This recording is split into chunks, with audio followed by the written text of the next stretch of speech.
I've got spare parts from my last broken heart. Somehow more than what I had to start. Yeah, I've got spare parts.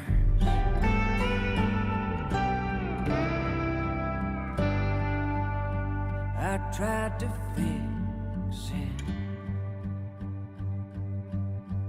best I remembered it. I hope it runs when I fire it up, 'cause I got spare parts. So if you see something that you might need, anything you can use, what's left of it might be a perfect fit, 'cause I got spare parts.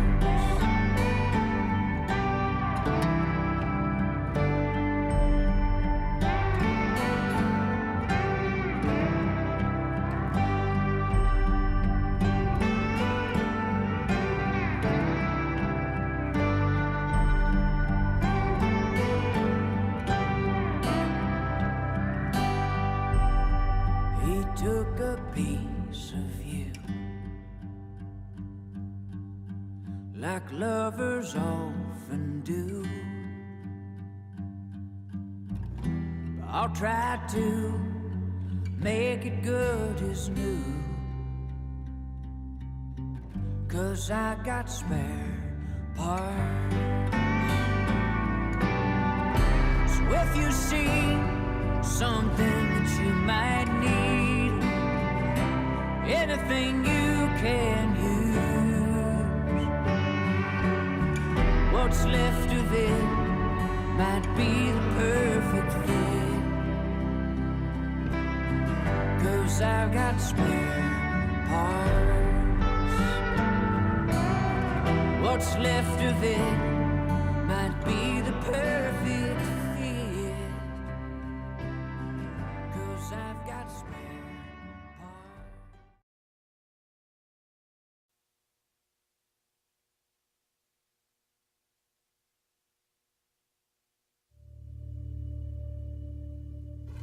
Why do you believe what you believe? Because at some point in your life, you trusted the information that somebody was giving you. And that someone you trusted told you that a car was a car, a tree was a tree, a bird was a bird, the blue stuff above you is the sky. And that's the way that we began to determine what we believe to be a fact. Most of the things that we believe to be a fact in our lives are told to us through our stories or the news that we hear. So my question would be, if they were deceiving you with the stories they tell you, would you be able to recognize that?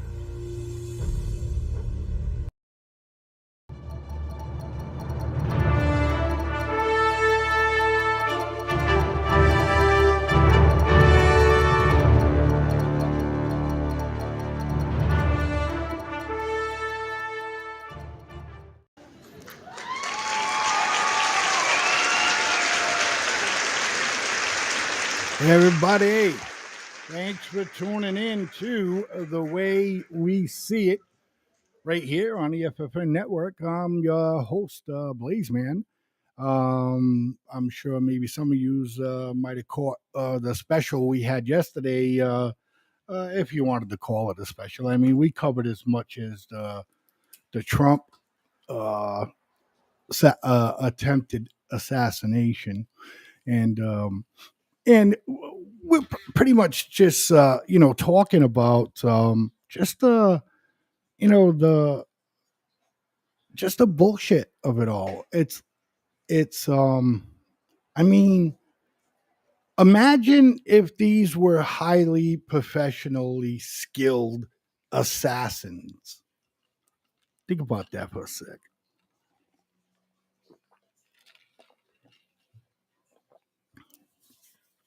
Trump be dead, right? Wouldn't you agree? You can give me a call tonight too. 508-974-4231, man. And discuss the craziness and the mentalness that's going on in the world today. It's madness. And I don't think everybody really sees it for what it is. You know? I don't I think that I do. I mean, um they took a shot at him twice. No, sorry, back that up. They didn't shoot the attempted assassin person, whatever, did not shoot first. As a matter of fact, didn't fire the gun at all. Because thank God a Secret Service guy was there and fired in the air. Now, I say fired in the air because Trump had like this little interview a little while ago, and he was on the phone, and that's what he said. He goes, "Oh, I heard about four to maybe six shots in the air." Um, I don't know if he meant it differently. I have no idea, but I'm just saying that's excuse me. Okay. Um, and this guy was like sitting in his bushes for 12 hours. Okay. 12 hours. And the leftist media are like just literally sitting there and making this Trump's fault because the way Trump talks. We've had minutes and minutes and hours of discussions on the way we see it, the rabbit hole, politicking with Mr. B, all the political shows that we have here on the FFN network. And at some point in time, we have agreed numerous times that, sit back and you're like, why did you say that like that? You know? And it just boils down to it's like, just read your Facebook wall a little bit, and you got those people that are out there and it's like, I'm the type of person that speaks my mind and I don't have a lot of friends because of it. Come on, man. We've all either read it or we all known someone that said it, right? And that's just the way that Donald Trump is. He says what's on his mind, right? And yeah, you know what? Maybe, okay, somebody in his staff was on TikTok or whatever, right? And seen that stuff. And they sent it to him and they're like, oh, Mr. President, whatever, look at this, man. They're cooking a dog on the sidewalk and it says that it's in, Ohio or whatever, and it bothers him. And then it's something that's on his mind and he goes and he says something like that at the debate. And you're like,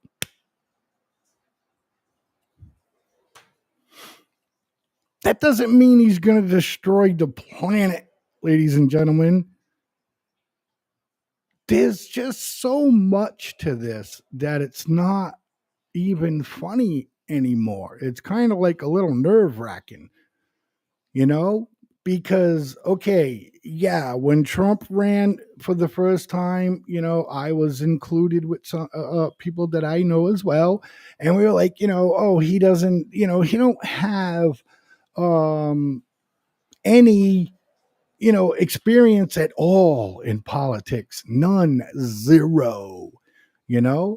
And if real quick, if some of you go back and look up Trump, and you would see at some point Trump was like, I don't know, like 80% a Democrat. He was a Democrat. And at some point, everybody was like, "Oh, he ran Republican because the Democrats didn't want him to run." Something to that nature. I think that's out there too. But the thing here is that this woman was, as simple as it can be. I don't care how you feel about it or whatever. As simple as can be is like, here's Biden. Okay, the guy's ill. Boom. Here's Kamala. Okay, right here. Just throw in there. Nobody. There's no primary. There's nothing. And people argue, "Oh, stupid primary." Oh, and some people would argue, "Oh, there's not enough time to do a primary." Sure, there was. Sure, there was. Sure, there was. Absolutely. Absolutely. Um. So yeah, I mean, I apologize for the background noise. Doing some like renovating things of that nature. My mom's gonna come and stay with Miss Tammy and me. So I think it's just crazy at the fact that there's already been 2 attempts on this man's life, and it's not so much. Oh, he should get the same protection the president. She should get the same protection as the president. I'm pretty sure her detail is a little bigger than his. Anyways, right? So it's like the president. You know what I mean? And you know what's scary, folks, is I was just about to say, and you got the president, and not a fly can land on him with his protection that he has. Is that true? Still, ladies and gentlemen, if a professional from Iran, China, Russia, or anybody else who don't like us is the president's Secret Service detail up to par, and because there are dudes that are out there, and there's quite a bit of them that can hit a nice target about a mile away. So it's I'm just saying, I mean, I mean, the president, it's ridiculous. We're talking about choppers, helicopters, drones, there's, no way you get next to him. But you think they're reassessing all of that stuff now?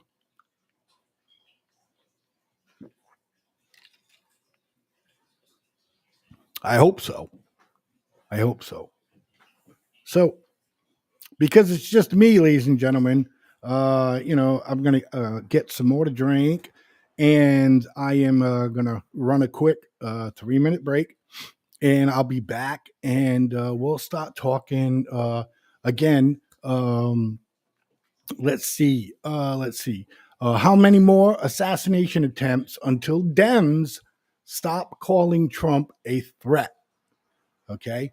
And this is Fox News reporter asking press secretary Pierre, these questions, and it's just like the answer she gives him is it's mind blowing. So I'll be right back, man. Stick around with me, okay? It's me and you.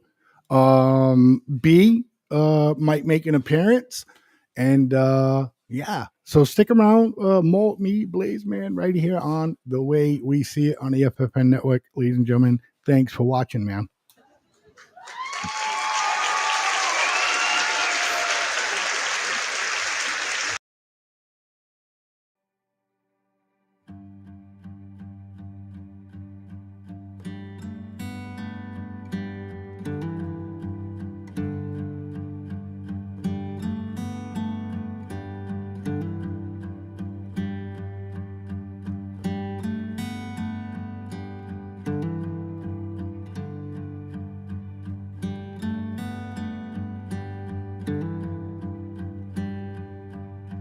Well, I've got spare parts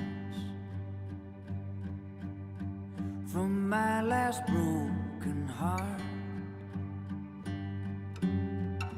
Somehow more than what I had to start. Yeah, I've got spare parts.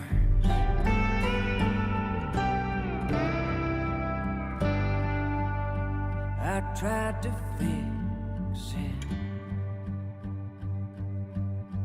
best I remembered it. I hope it runs when I fire it up, 'cause I got spare parts. So if you see something that you might need, anything you can use, what's left of it might be the perfect fit, 'cause I got spare parts.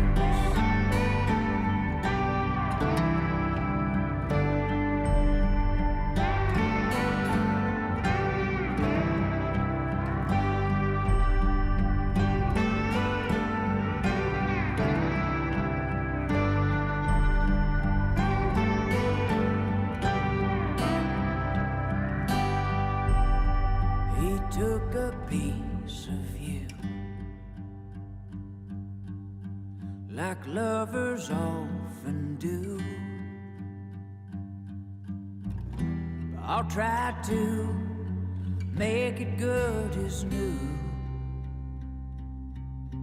'cause I got spare parts. So if you see something that you might need, anything you can use, what's left of it might be the perfect fit, 'cause I've got spare parts. What's left of it might be the perfect fit, 'cause I've got spare parts.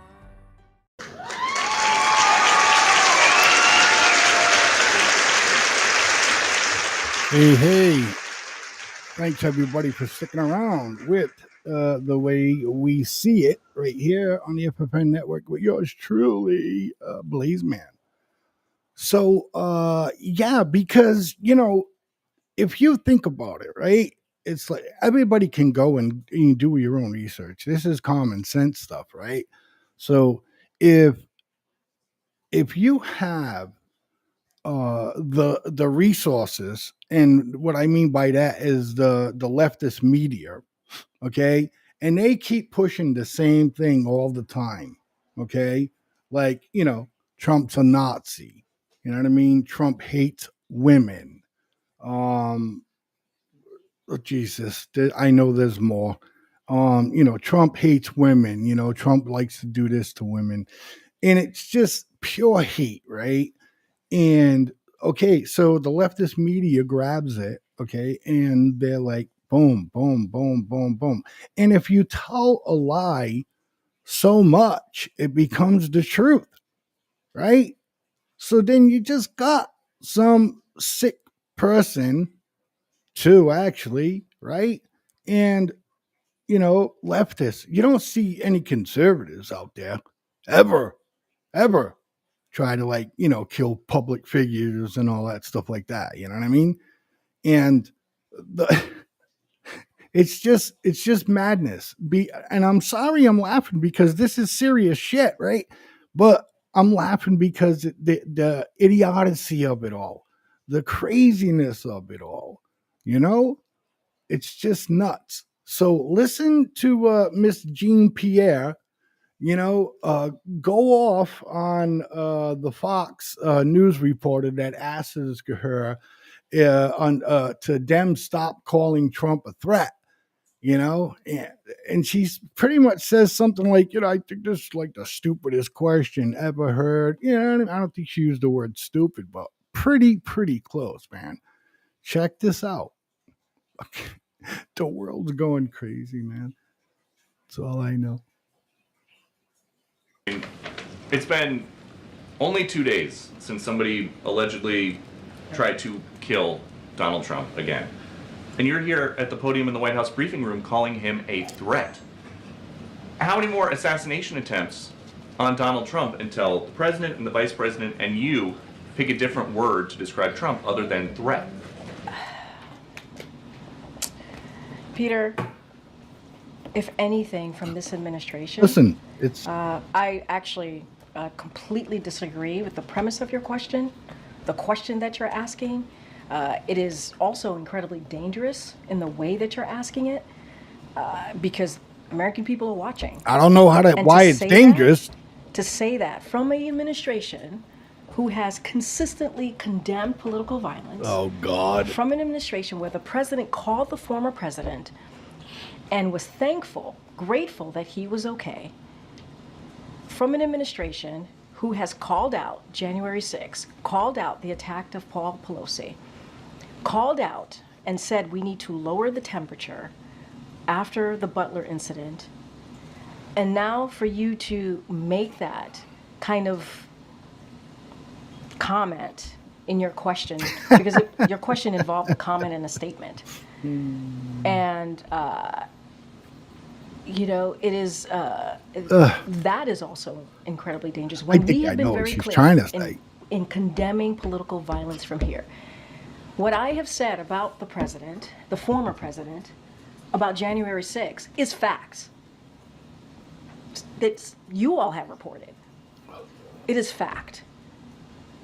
When you have a former president who basically says that the election wasn't, the results of the election were not the results of the election. So what?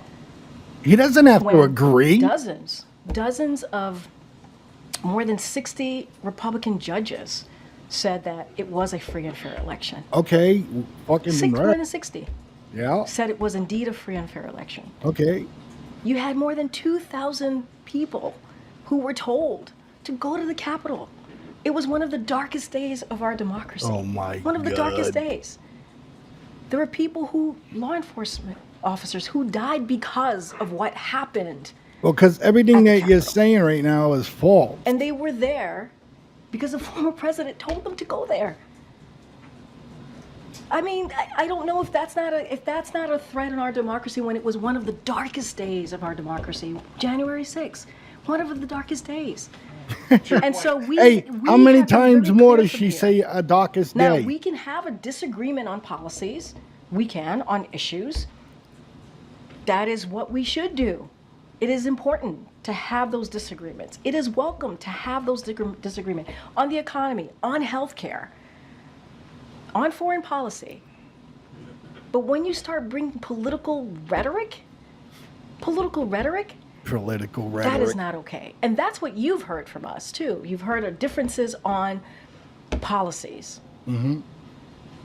But to your point, there are people watching at home who might miss the part where you say, let's lower the temperature, and there are mentally unstable people who are attempting to kill political candidates, attempting to kill Donald Trump, and they are still hearing this White House refer to him as a threat. Is there no concern that people are taking that literally? We're using examples. We're not just saying that just to say it. January 6th, Peter. January 6th. Wait, January 6th. How many times do we have to? January 6th, 2021. That is a fact. What's your point? That happened on that day by some of your colleagues. It happened. We all seen it. I mean, and we have at the same time denounced political violence over and over, political rhetoric over and over again, over and over again. But I know your focus has to be on this side of the house. It can't be on your side of the house. I get that. But we also have to be careful on how you're asking me these questions. People are watching, and is what you are saying about us raising political violent rhetoric, however you just formulated it, this is an administration that has denounced and condemned any type of political rhetoric or violence. It is the reason why this president decided to run in 2020. That is why the president decided to come back. He believed that it is important to save the soul of America, of our nation, and he believed it was important that we continue to fight for our democracy, fight for our freedom. That's what you see Did from she this just administration. swear? I'm moving on. Go ahead, Ed. I mean, Did she just swear? this is an administration that has denounced and condemned any type of political rhetoric or violence. It is the reason why it's important to save the soul of America, of our nation, and he believed it was important that we continue. And he She believed it swears. was important that we continue. And he believed it was important that we continue. That we continue. That we continue. That we continue. He believed it was important that we continue. He believed it was important that we continue to fight for our democracy, fight for our freedom. That's what you see. Gad, give me a call right now and tell me she didn't just swear. Give me a call, 508-974-4231. Give me a call right now, okay, if you did not just hear her swear. Or type it in the goddamn comments. I know what I just heard. Okay? I know what I just heard. Not only that, I'm going to present it probably on Mr. B's show. I'm going to go and I'm going to put it in my software, okay? And I'm going to catch it just right. So, yeah, we'll do that. Anyways, so that's the, that's the madness. Jesus, this one over here. One moment, please, folks. I forgot to do it.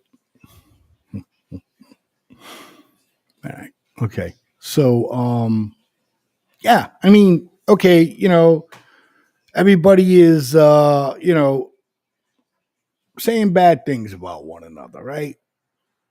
So, give me a moment, folks. I apologize. I gotta send this to old Grumpy. Okay. Anyways,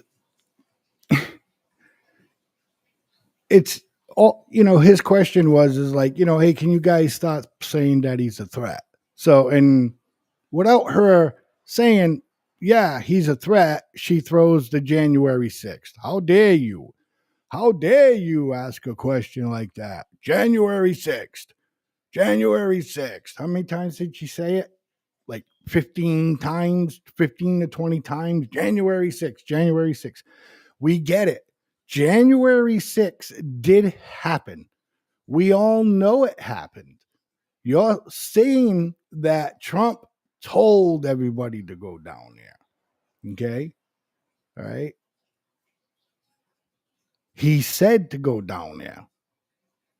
You know what I mean? There's no lying about that. But your whole twist on this whole thing was you're trying to make it seem like, and what you did make it seem like, is that Trump was down there and saying, come on down, tear the freaking building down.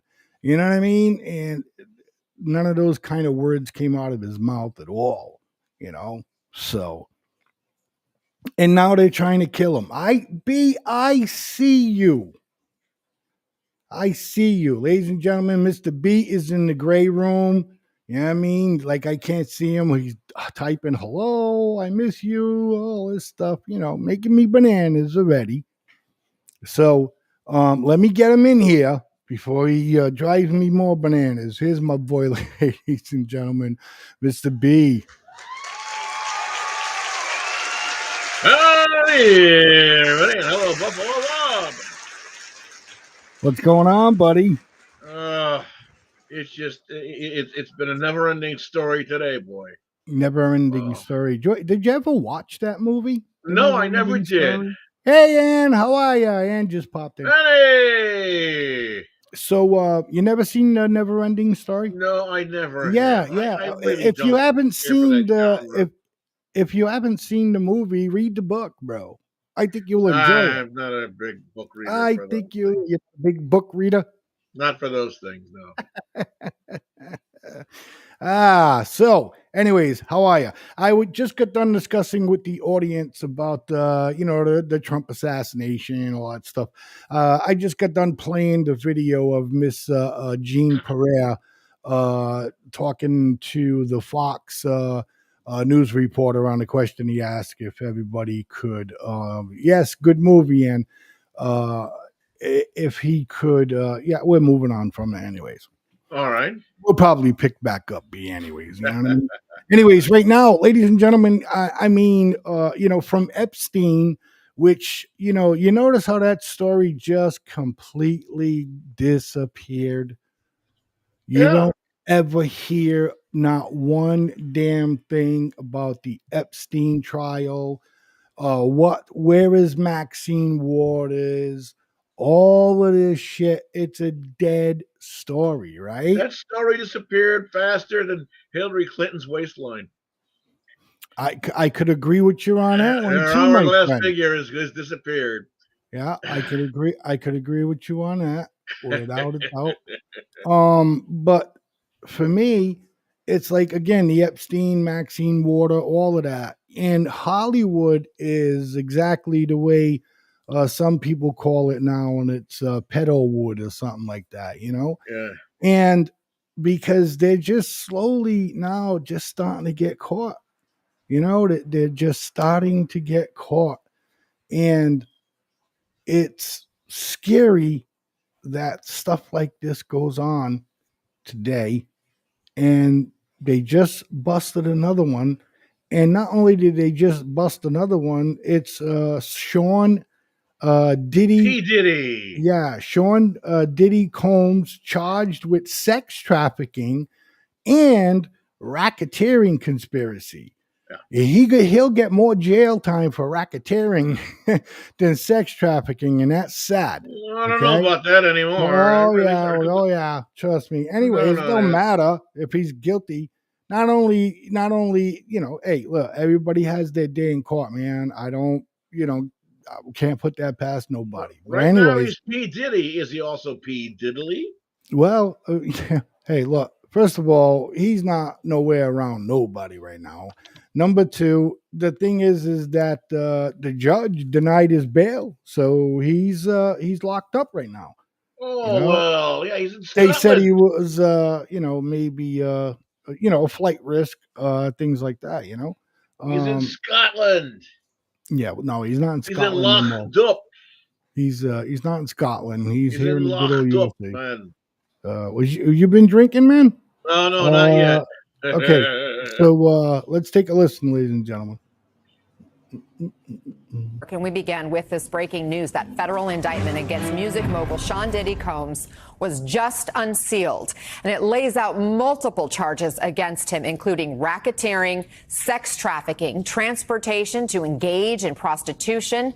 Now, Combs was arrested overnight by federal agents at a Manhattan hotel. He will appear in court this morning. And according to a source familiar with the situation, Combs was caught off guard by the arrest. But it comes after a year's worth of accusations against Combs, many laid out in lawsuits, including sexual misconduct, sex trafficking, and even distribution of illegal narcotics and firearms. His lawyers said in part he is an imperfect person, but he is not a criminal, and that they will fight these charges with all of his might and the full confidence of his lawyers. Joining us now, MSNBC legal correspondent Lisa Rubin, NBC Homeland Security correspondent Julia Ainsley, and defense attorney Misty Maris. All right, Lisa, obviously this was just sealed, a 14-page indictment, a lot in here. What more do we know about the charges and the allegations here? So, Anna, we know a number of things about the allegations, but I want to highlight a few things for you. One, today's indictment is solely against Sean Combs. But of course, the chief count is a racketeering conspiracy that alleges that Sean Combs used his businesses and a number of people that worked in and around him to essentially facilitate a commercial sex enterprise through which women were trafficked both internationally and interstate to serve his own sexual desires, including by pairing them, once they were plied with drugs he provided, with commercial male sex workers, then watching them and filming them have sexual intercourse with these people, and then to recover, then giving them forced IV fluids in a pattern that lasted between 2009 up through and including 2024. So there's an allegation here about who was involved in this enterprise beyond Sean Combs, and that includes security staff, household staff, personal assistants, and other Combs business employees who are engaged in that pattern that I just referred to with you, which the indictment refers to as a freak-off. The other thing I want to tell our viewers is that there is a victim here who's identified as victim 1. There's also a separate victim who's not identified by a victim name and number, who is the victim of that transportation to engage in prostitution count. So there's at least 2 women here that the U.S. Attorney's Office for the Southern District of New York knows about and apparently has interviewed. And the third thing that I would just underscore for you is, in addition to the criminal penalties that Sean Combs could be facing, there are forfeiture allegations, which basically suggest that Sean Combs should give up any and all property, real and personal, that was derived from the proceeds he obtained from this long-standing alleged racketeering conspiracy. So look for the feds to seize property from Sean Combs, and at the end of this case, when and if it reaches its end, to insist that they can seize real property, bank accounts, and otherwise that are obtained for him through this enterprise. So 3 counts specifically: racketeering conspiracy. Count 2 is sex trafficking by force, fraud, or coercion. Count 3 is transportation to engage in prostitution. And you laid out many of the details and the allegations that back up each of those counts. I do want to read one quote that is quite disturbing, but I think gives you a greater sense of what was going on here. And it reads, "For decades, Sean Combs, the defendant, abused, threatened, and coerced women and others around him to fulfill his sexual desires, protect his reputation, and conceal his conduct. To do so, Combs relied on the employees, resources, and influence of the multifaceted business empire that he led and controlled, creating a criminal enterprise whose members and associates engaged in and attempted to engage in, among other crimes, sex trafficking, forced labor, kidnapping, arson, bribery, and obstruction of justice."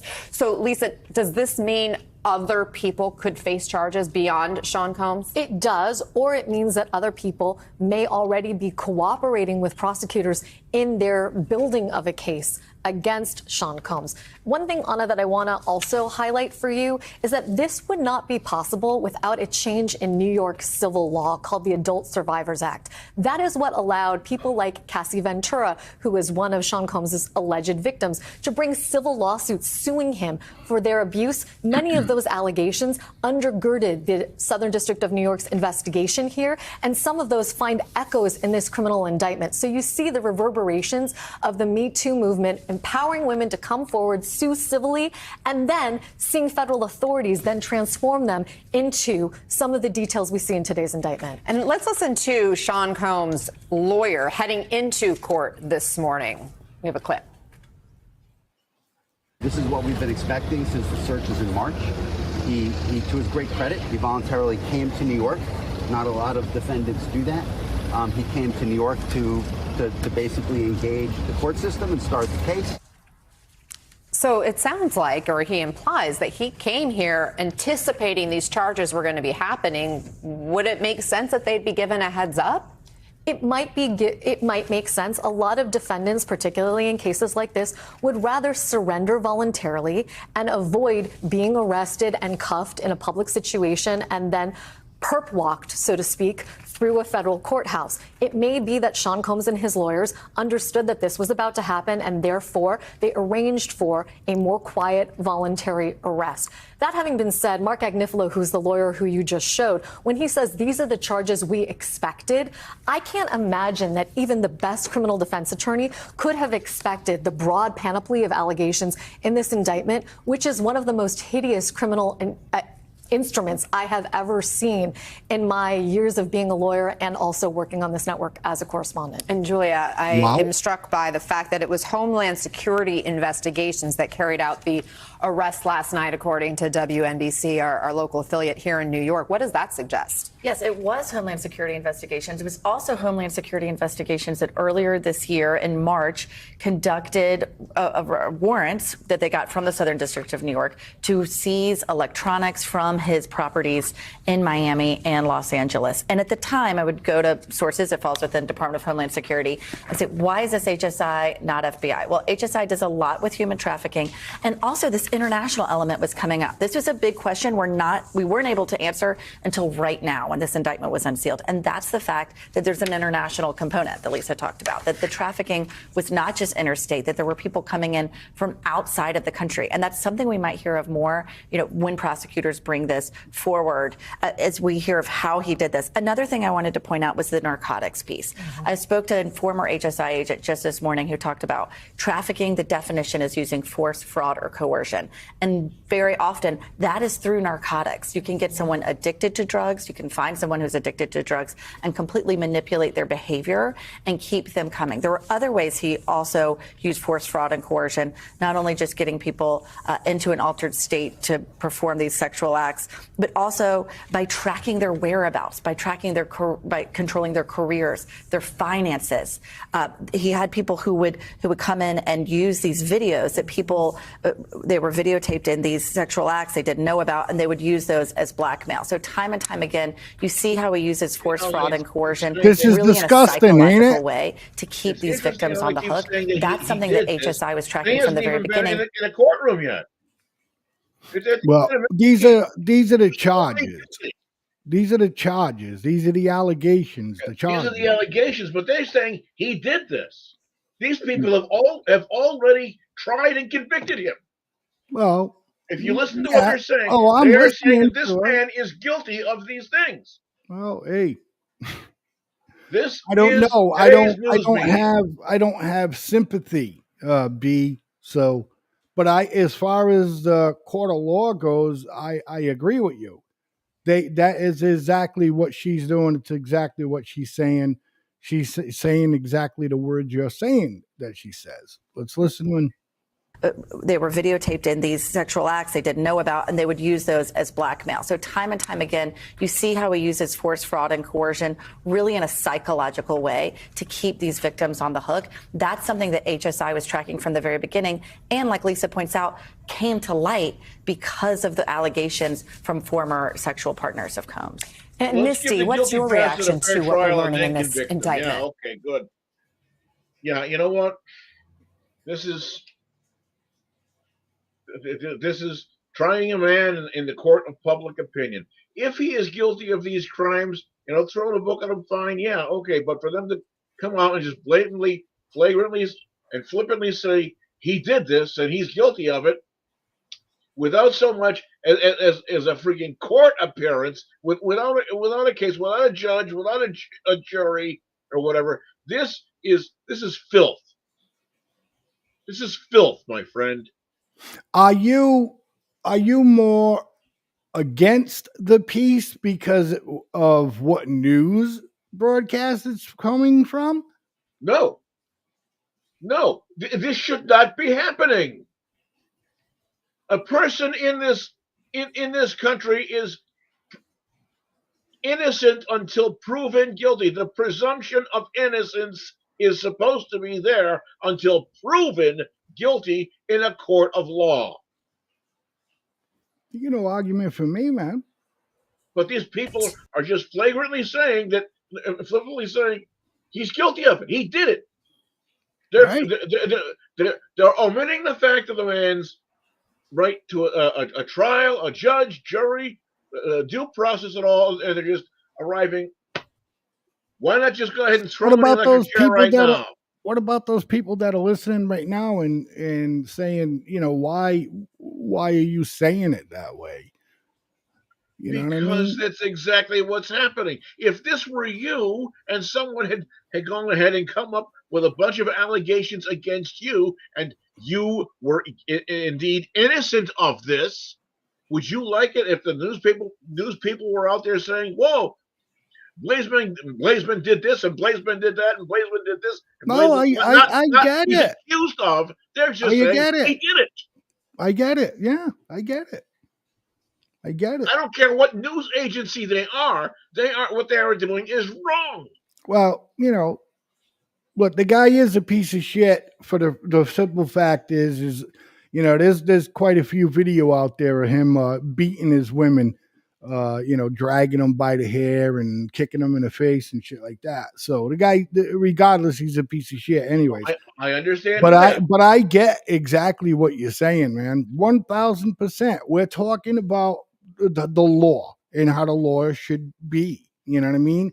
And you're right. These people right now talking are condemning him with guilt right now before he's even sat down in the courtroom. I got you. Let's finish up and we'll talk some more. Sure.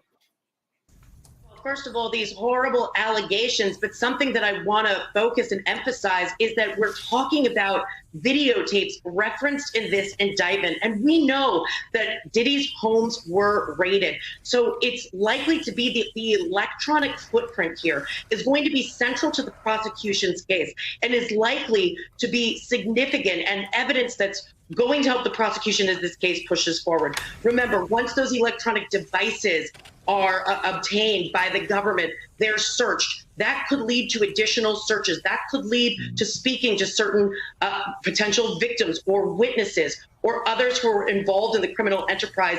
As Lisa said, there's others who are referenced, but we have not been indicted. Maybe they're cooperating. We don't know. But those electronics and what was obtained, especially in light of what was just pointed out, that much of the force, fraud, and coercion that was used to keep these individuals in Diddy's sphere was related to electronic videotapes and other electronic evidence that was obtained. So that is certainly going to be something that's going to move the needle forward for the prosecution. And according to this indictment, among the things they seized at his properties when they conducted that search warrant in March of this year at his Miami property, his Los Angeles, California property, they say they seized firearms and ammunition, including 3 AR-15s with defaced serial numbers, as well as a drum magazine. The defaced serial numbers, Misty, catches my eye. Does that suggest other charges, perhaps gun charges, could be coming, or is that already weaved into this indictment?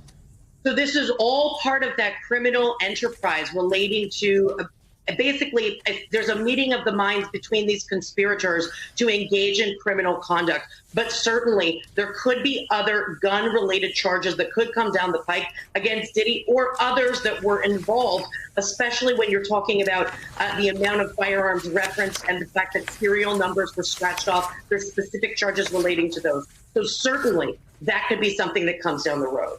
His lawyers hope he would be released ahead of his next court appearance, Misty, because he voluntarily came to New York, as they described it, and they try to, paint this picture of someone who's cooperating with investigators or with prosecution here. Is it likely that he would be released?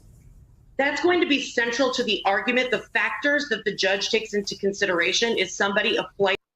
Okay, so he wasn't released, that's for sure. This was, from last night. It was a last night show. Today, he went to court today, and he did not get released. The judge denied his bail.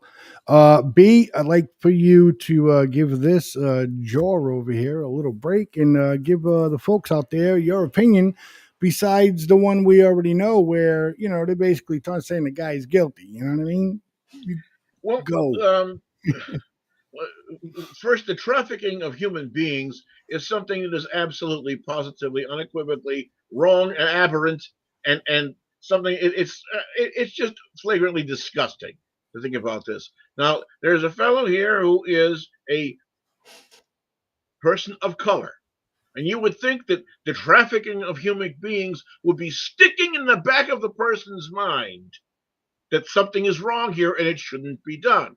If indeed this man was doing these things, if he was running a criminal enterprise, if he was trafficking in women and bringing in males to do live sex shows and videotape sex shows and so forth so that he can watch them or whatever, for whatever reason,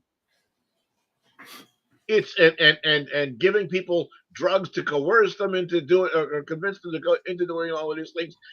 I mean, we're talking wholesale Bill Cosby here. It's disgusting.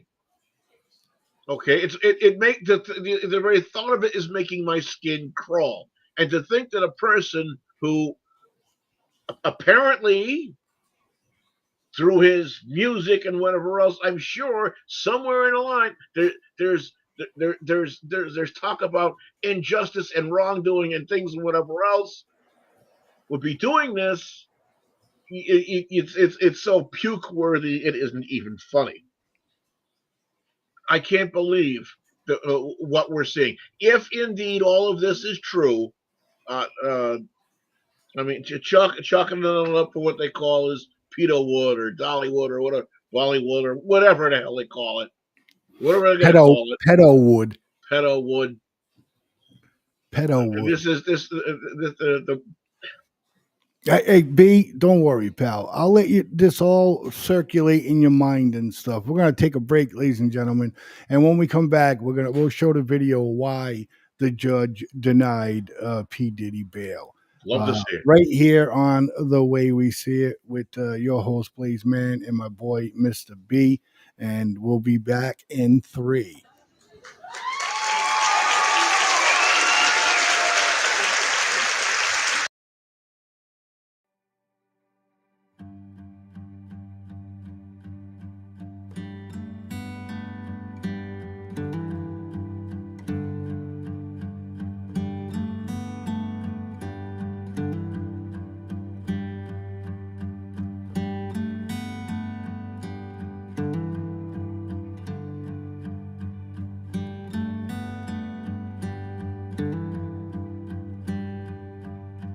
Well, I've got spare parts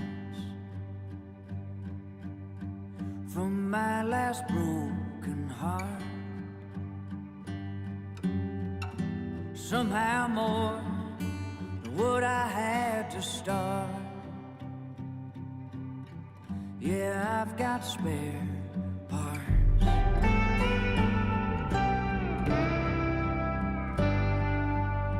I tried to fix it best I remembered it. I hope it runs when I fire it up, 'cause I got spare parts. So if you see something that you might need, anything you can use, what's left of it might be a perfect fit, 'cause I got spare parts.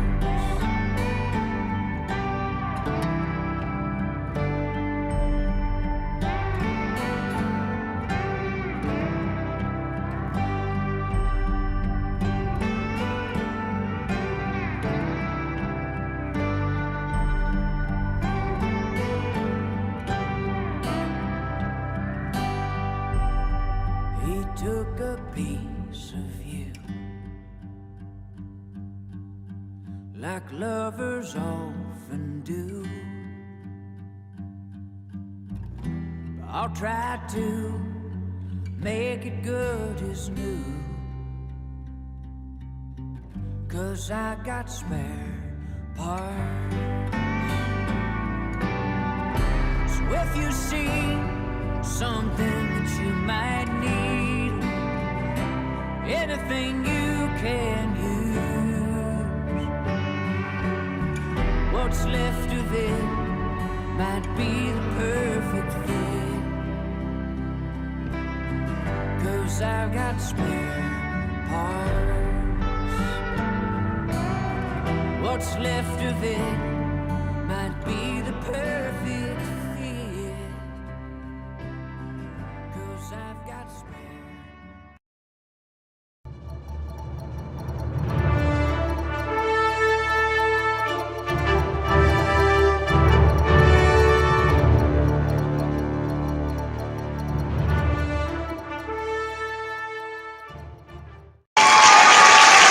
Hey everybody, thanks for sticking around for more of The Way We See It right here on the FFN Network. I am one of your hosts, Blaze Man. Along below me is my partner in crime, Mr. B. And we're going to run this video, and then we will discuss more. We are talking about Sean P. Diddy Combs and just the madness that's going on in the world today, man. This is just like part of it. But sex trafficking is 1,000% real, man. It's real. And the people that everybody admires or everybody wants to be like, these people are not role models, man. They're just not. And let's just take a listen. Hey, I'm Hallie, and tonight we are learning in just the last few minutes that a federal judge is now refusing to grant Sean Diddy Combs bail. Instead, he's going straight to jail tonight after Diddy pleaded not guilty to charges of sex trafficking and racketeering. Want to show you some of these brand new court sketches coming into us, like literally in the last 90 seconds. This is Combs in court after prosecutors arrested him at a hotel in Manhattan.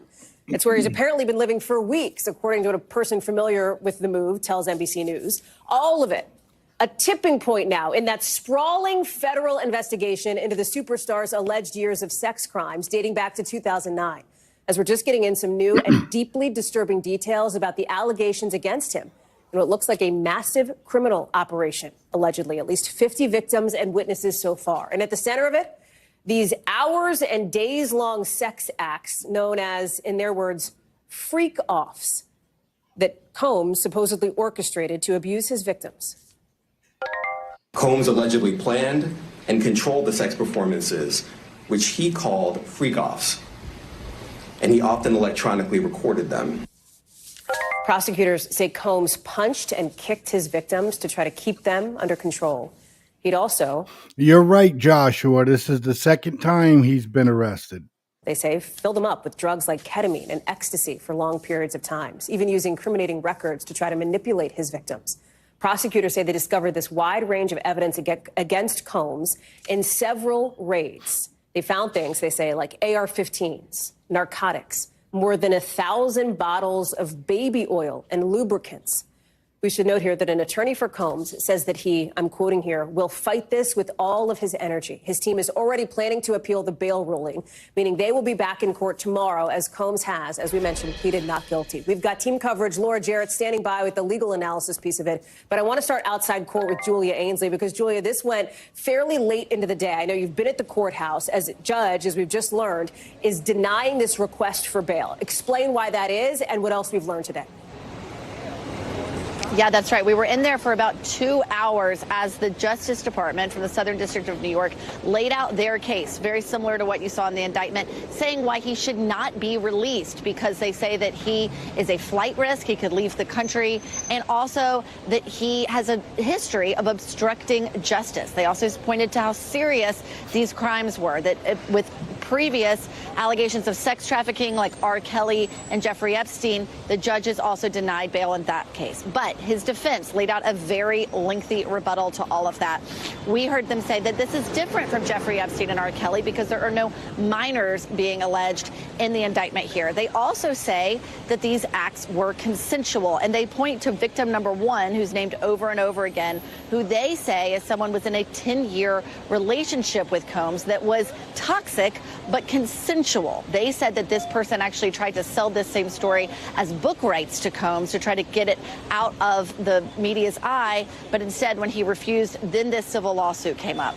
But the judge ultimately said that he could not be released because he is a danger, he has a history of substance abuse and anger issues, and she really drilled down on the fact that after those civil allegations came out last November, he talked to multiple women who he knew during that period and who he apparently tried to change their narrative so they wouldn't go forward and continue testifying or being witnesses to some of these acts that were alleged in the civil complaint and then were again put in the indictment today. And so she said in order to keep that from happening and really to end sex trafficking, since that can happen behind closed doors, it was best to keep him detained without bond. Julia, it is, I think for a lot of folks, they will find this stunning considering that Diddy, right, Sean Combs, has been previously one of the most successful music superstars in the world. Just a year ago, he was handed a key to New York City. Now here we are, after months of this being out in the public, these allegations being made public, his denials. He's potentially facing 15 years to life in prison. What does the timeline look like here? Well, we understand that tomorrow they'll try to appeal the judge's decision.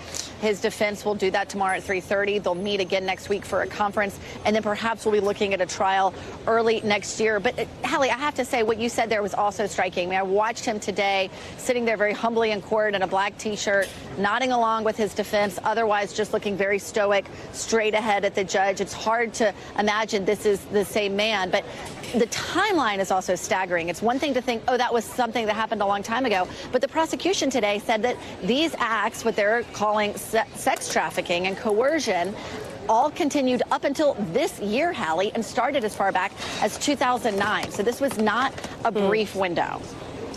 Julia Ainsley live for us there outside court in New York. Could you just give a sense really quickly, Julia, before I let you go? Is it just a scene there? I mean, I have to imagine, given who Sean Combs is, it is just a crush of cameras, a crush of people. It is. It's been really crowded today, and there have been people who've been driving by. Okay, so, I mean, this guy's going bye-bye. It sounds like, as long as, you know, the wheels of justice actually go through without people taking and cramming it. Got from we got Joshua. He's a pedophile. This is his second time being arrested for this. Okay, and it is Joshua. This is his second time. I think B, when he blew his top earlier, I think B, part of it had to do with, it was MSNBC that was reporting it. It has nothing to do with MSNBC. Because, I mean, it has everything to do with what a person's legal rights in the United States of America are supposed to be. This guy's bad news. It's not his first time. It's his second time being arrested for this. Al Capone was bad news, and he got arrested for a great number of things, but he still got the benefit of being innocent until proven guilty in a court of law. I just wanted to stir him up again, ladies and gentlemen. It's easy. It's easy. Let's see. What do we got here? Is that, say, Guinea? Yeah, Guinea. Sickening thing. Guinea, not Guinea. Well, Guinea, hey, I'm talking to you. Over here. You don't got to yell at me. I'm squinting to see it. Anyways, sickening things people are doing, and way too many people are, idolizing these stars. This world needs Jesus Christ. This world definitely needs something. Okay. And this kind of stuff is just, I don't know, man. You got people trying to shoot and kill the former president of the United States. Okay. You got guys like Jeffrey Epstein, which I hear that the full list, the real list, the full list of that Epstein is something I read that might be appearing somewhere. There's some kind of court thing going on. I'm going to do a little bit more research on that. Anyways, and and this Combs guy, it's so easy for people that are rich. I mean, I think he's almost worth $1 billion, you know what I mean? If not more. Well, let me ask you this. Why are we talking to each other? The number is 508-974-4231. Folks, call in. Let's hear what you have to say about this. Yeah, I mean, it shouldn't be just us talking here. Call us, please, by all means, 508-974-4231. We want to hear what you have to say about the P-Diddy, P-Diddly, PP, whatever you want to call it, situation we've got going on over here. I don't know, B. The world is full of wackadoodles. Legal expert explains. Well, I mean,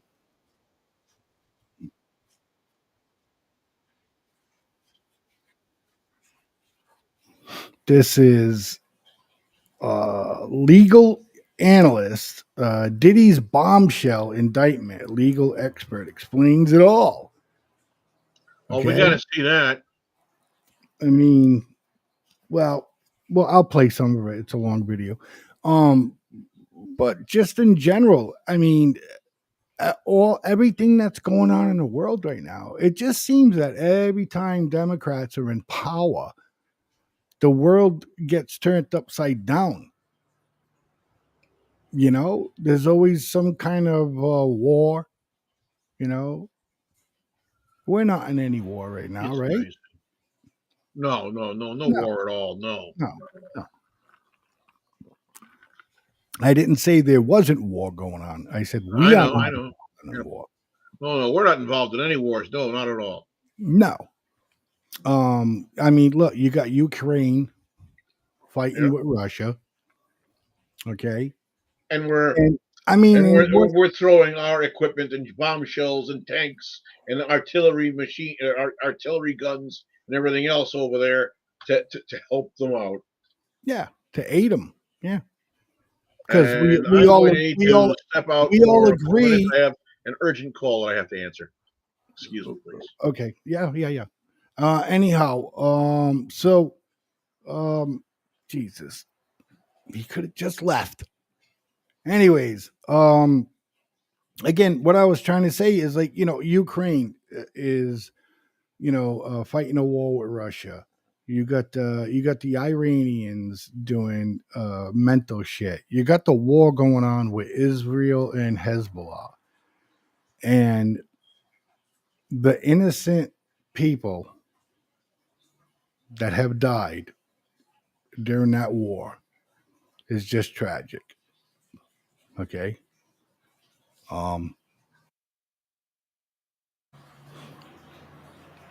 Not you know, you got China that is playing games out in the China Sea. Call in, line busy.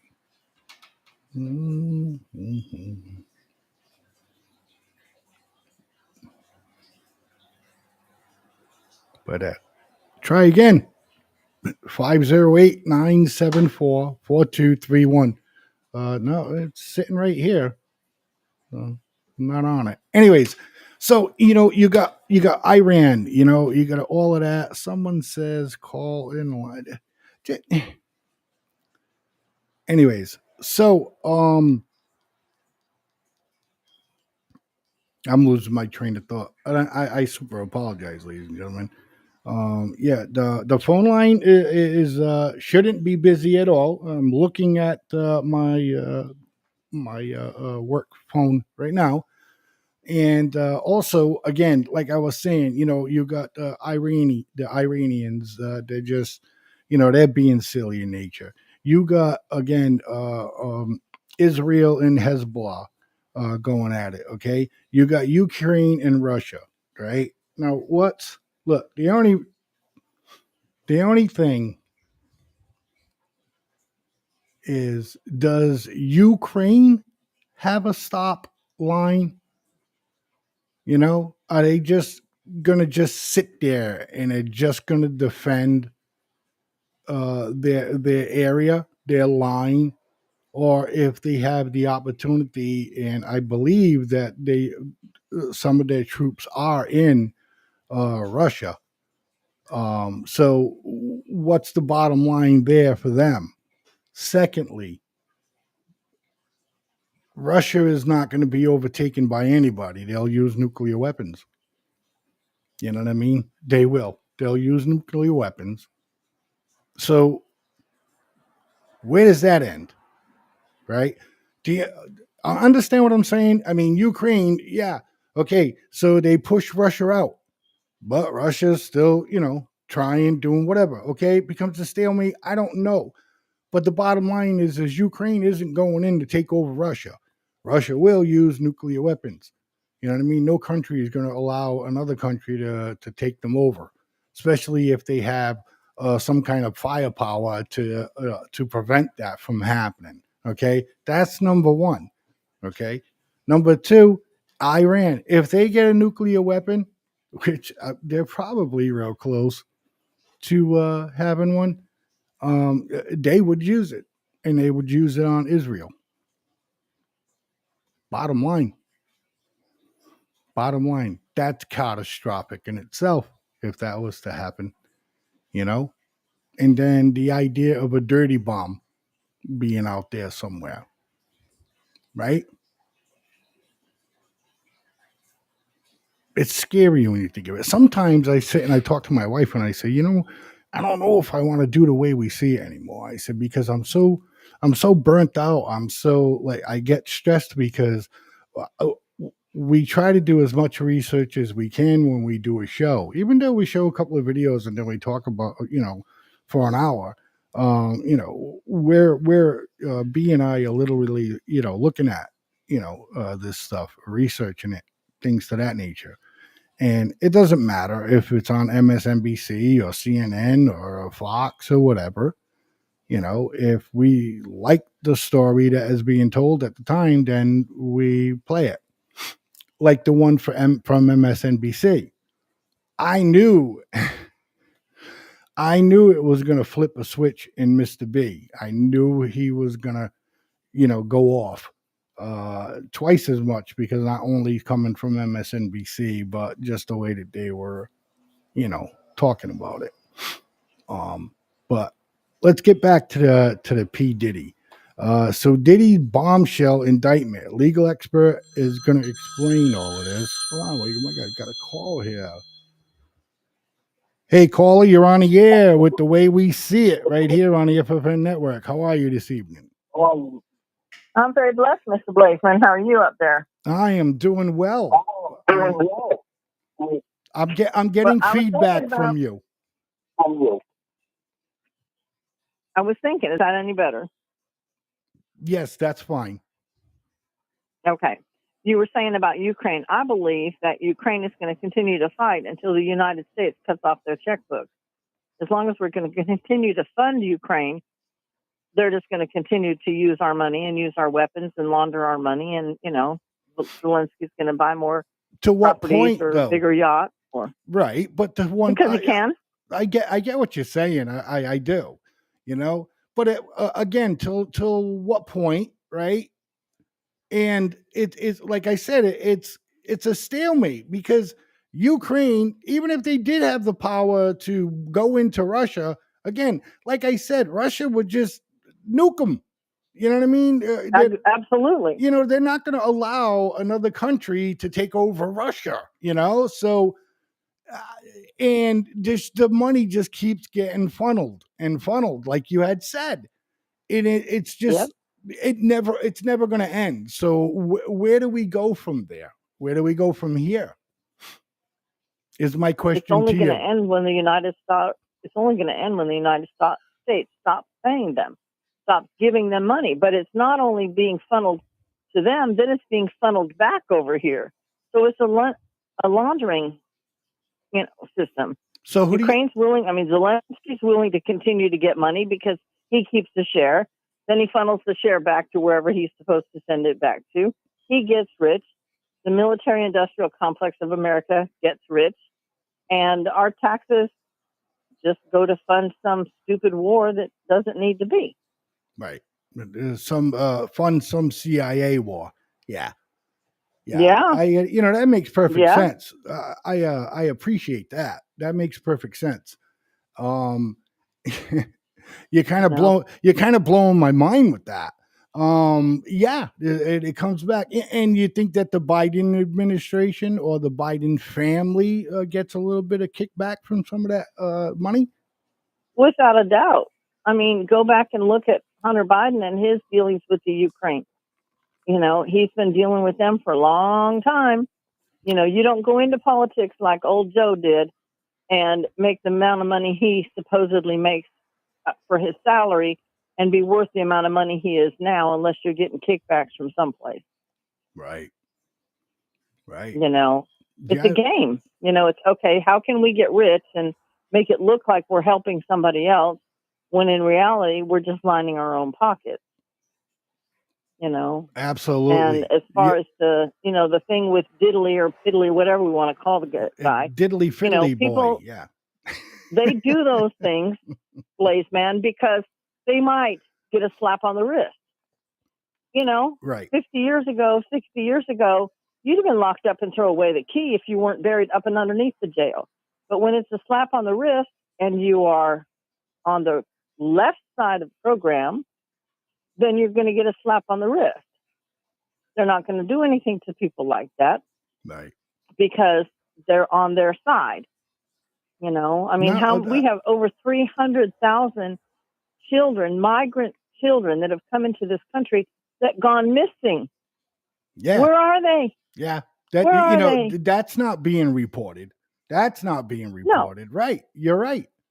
You're right. No. And that's what's scary you know? to me. That's what's scary to me is the fact that something like that is going on in the world. That's scary Absolutely. to me. You know what I mean? And these, yeah. excuse me, and these third world countries these children are being like pretty much taken from these third world countries. We all know that. And for sex trafficking, for slave labor, for how is this being allowed? How is this being allowed, ma'am? Tell me. The powers that be are turning a blind eye to it. It is amazing what they get funding for to go and, quote, rescue these children, and they don't rescue them. There's only 400 and something beds in the United States for children that have been recovered from sex trafficking rings. That's our government, but how many billions of dollars do they pay?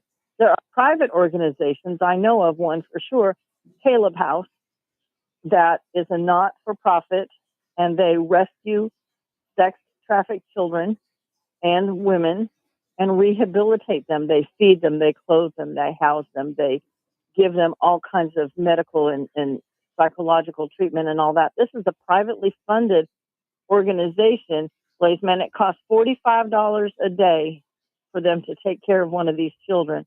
But our government says it costs like a couple $1,000s a day for one child. Who's making money? Yes, yeah, right. Right. Right. The good old kickback. Money? The good old kickback. That's it. You know, oh my God, it's just crazy. You know, and I live in rural Kentucky. Right? I live in rural Kentucky, and our schools have been shut down because teenage kids get on the internet and threaten to blow the school up or threaten to kill people. Half the schools in my area, and I live in rural Kentucky. Right. Just to get school canceled for the day, right? That's how bad it gets, right? Yep, or just to get their name on the internet. It's crazy. You know what they should do, right? We had a sheriff deputy. They should lock them up. Yeah. They should lock them up. They should scare the shit out of them. Put them in jail for a week. But the parents, oh, not my kid, or, oh, he didn't really mean that. Yeah. I'm telling you, my kids are all grown. If I found out one of my kids did that, I'd be the first one to call the sheriff and say, come and get them. You got it. You got Lock it. them up. You got it. Let them stay there a couple months. Right. Lock them up. Or my belt still got some damn leather on it. I'll tell you that right now. No, I got you. Yep. I got you. Yes, I do, ma'am. But it's sad. It's sad that they just, it's a scary, scary time. It's a scary, scary time. I never figured in my age, okay, that I'm going to be. And, growing up, and I grew up in the 70s and the 80s. Those were my two decades, okay?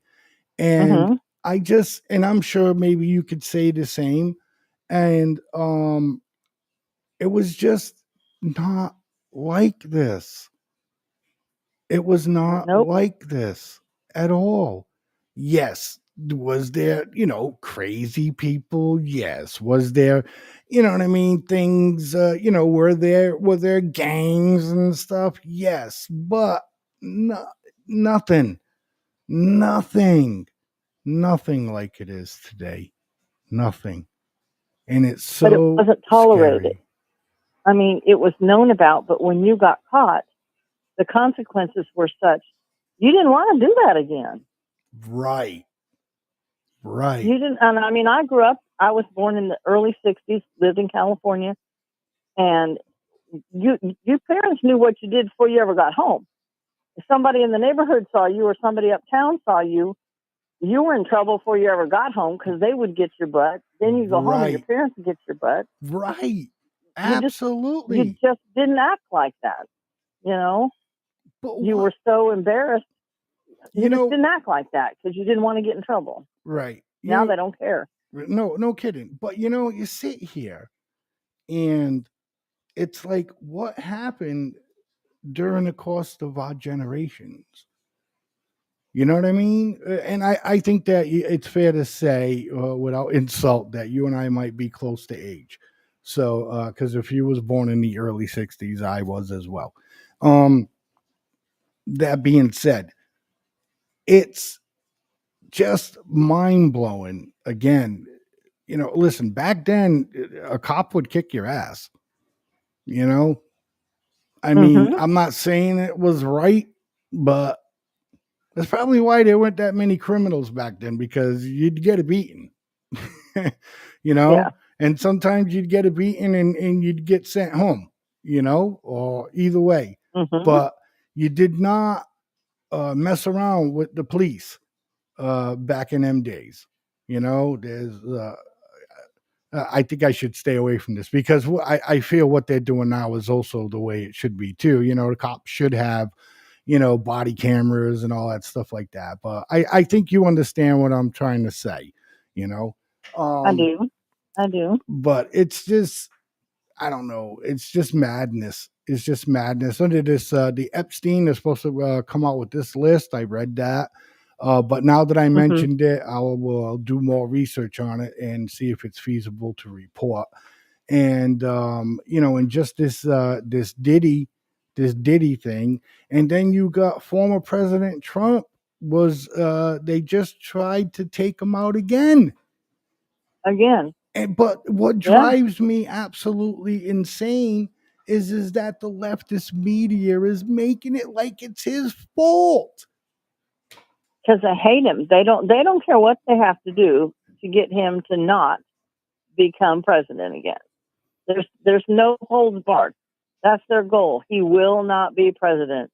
Period. Right. Not only that, I mean, if he does become president and they take over the Senate and the House, then it'll be just like when he was first president. You'd have to do an executive order to get something done. You know what I mean? And then they'll try. I believe he's going to do it. And I believe he's going to do it. I believe he's going to do it too. But they've made him mad. You don't poke the bear of that stature and expect him to roll away and walk off. He's going to come back more ticked off than he was. Oh, absolutely. And he's going to clean your clock. Absolutely. I mean, look. And that's good. That's how it should be. I mean, someone would kind of think about it twice if he like, I don't think anybody would be upset with him if he was like, hey man, this is not for me. I almost died. You know what I mean? We're talking about centimeters, and people would have seen my head all over the place on live television. You know what I mean? Right. And then now, not only that, for it to almost happen again. Yep. Okay. And he's still out there. And and I don't care what anybody says, people that don't make sense at all would be saying, he wants to line his pockets. He wants to do this. It's all, all this stuff like that. No, I think it's a little bit beyond that because, listen, they almost tried to kill him twice. Okay. I think he would rather be sitting home doing his regular architecture, buildings or whatever and stuff like that, and his billions of dollars and having a great life watching his youngest son grow up. You know what I mean, ma'am? I mean, come on. Yeah. I mean, come on. So, I think that there's a great part of him that wants to help the American people and make this country look better again. You know?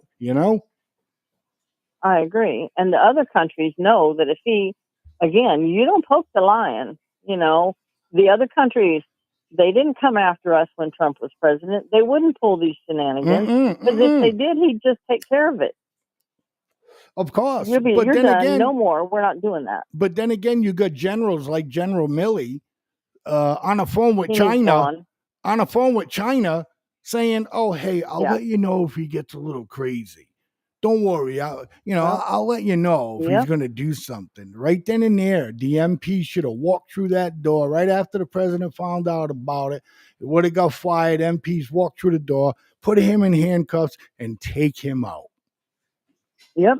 Okay, and take him out, and Yep. that's the end of that. Okay. Yep. That's absolutely insane. But you know what? Absolutely. You could call this show anytime you'd like, ma'am. Anytime that you like. I absolutely enjoyed this conversation with you, and I would hope that you would call into the shows more often. I enjoyed the conversation. I appreciate the phone call, and you have yourself a wonderful night.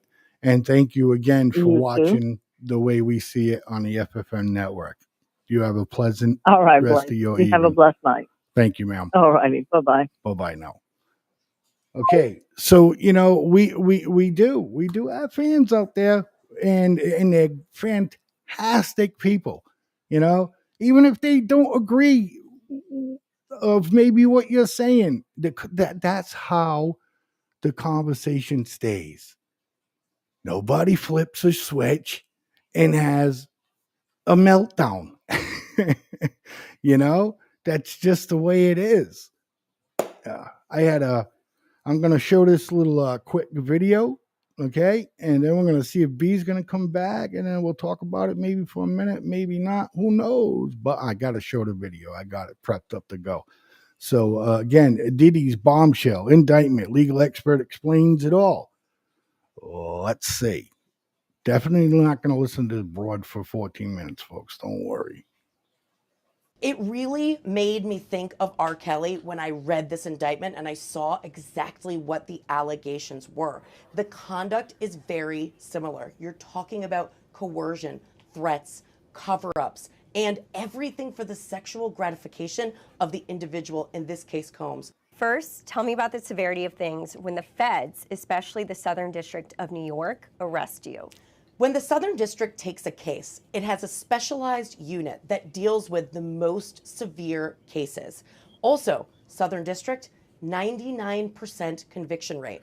When the federal government is the one to investigate and ultimately make an arrest, they really are meticulous, and they make sure that they have sufficient evidence. They cross their T's and dot their I's. And by the time you get to an indictment, the investigation is thorough and complete, which is why the conviction rate is so high. Can you set up how this is a grand jury indictment and not just a prosecutor going after Sean Combs? When someone's indicted, it means that a grand jury has made a determination that there's probable cause a crime was committed and that the individual being indicted is the one that committed the crime. Probable cause is the lowest level under the law. And when probable cause is found, that means an arrest can be moved forward and the case will go to trial. The grand jury process, though, is a prosecutorial process, meaning prosecutors present evidence to the grand jury. The defense does not get the opportunity to respond. So we know Sean Combs was arrested at a hotel late last night. His attorney said they had been in New York in anticipation of the charges. What does that tell you? Couple of things. That means that they were in communication, the defense attorney and prosecutors, regarding the impending charges, and that they were going to be coming down imminently.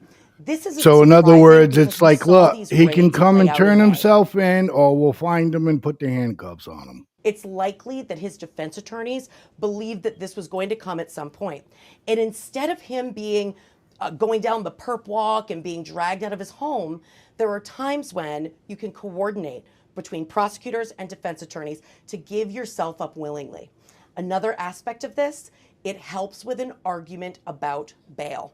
It says that this person is not a flight risk and they're willing to come when they have court appearances and when it's necessary.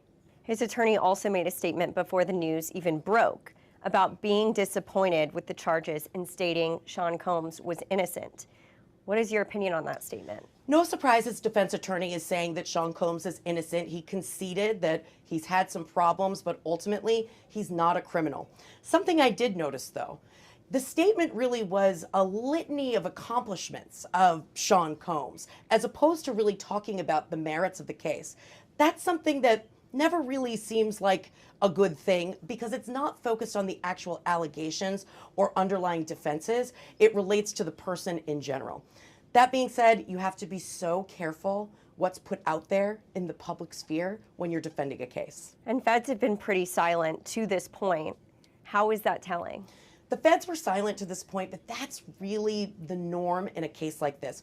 First of all, you have intense media interest on this case. Second of all, you have a high-profile person with a lot of means who could potentially flee the country, get out of town, go to a different location. And in addition to Go that, back to the they're hood. very, very strategic about collecting the evidence, taking witness statements, protecting those witnesses so their identities are not given up early on in the investigation, and moving forward with an indictment without making much of a public statement so that the indictment speaks for itself. So tell me, what are prosecutors claiming? Prosecutors are claiming that Combs abused, threatened, and coerced women around him for the purpose of furthering his sexual desires. He also used his employees and others close to him in his sphere to cover up his conduct and actually engage in other crimes like kidnapping, arson, and obstruction of justice. Right? It's quite serious. It's crazy. It's it's an awful lot. I'd like to know more. Okay, she just said kidnapping and arson. When are we going to hear some specifics? Arson of what, when, where? Well, again, we can continue it, on the next week's show or whatever. But unfortunately, it's time to say goodnight, everybody. But yeah, with that being said, I'd like to thank everybody who tuned in tonight to watch the show. I'd like to thank our caller for calling in and having a great conversation. Too bad you missed it, B. I'm sorry about that, folks.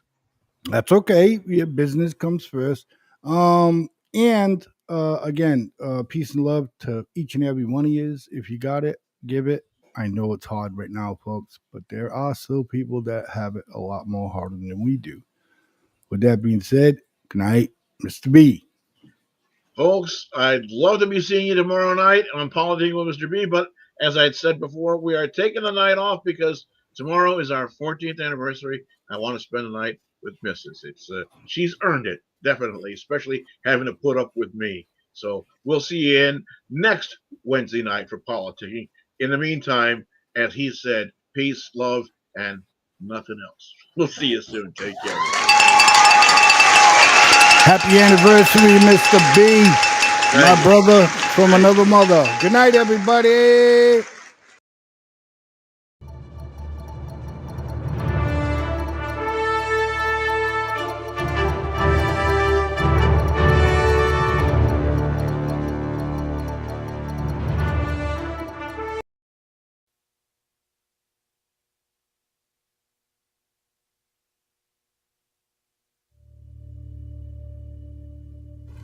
Why do you believe what you believe?